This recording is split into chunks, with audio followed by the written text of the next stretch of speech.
décidé de faire comme si, bon, moi je ne dirais même pas l'arrestation. C'est un enlèvement. On vient tard dans la nuit, on prend 50 policiers pour venir chercher une seule personne la nuit.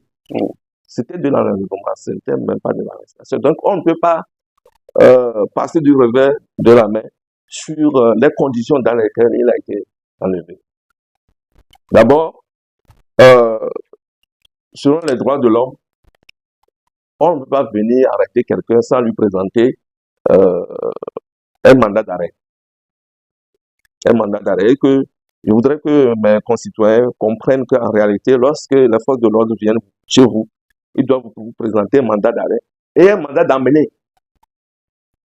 Sinon, vous serez en plein droit de refuser de les suivre.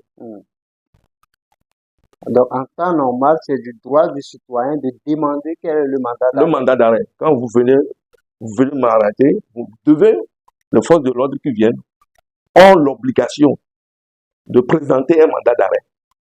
Si on me présente un mandat d'arrêt, je dis d'accord.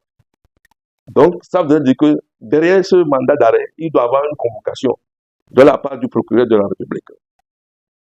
Mais si on doit m'amener immédiatement, en plus du mandat d'arrêt, il faut un mandat d'arrêt, un mandat d'amener. Sans cela, vous serez en plein droit de refuser de les suivre.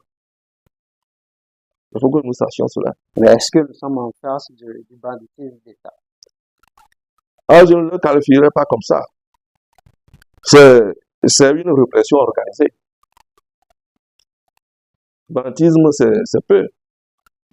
C'est une répression organisée.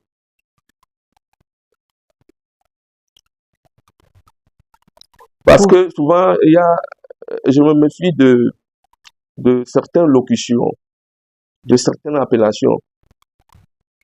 Là, c'est pas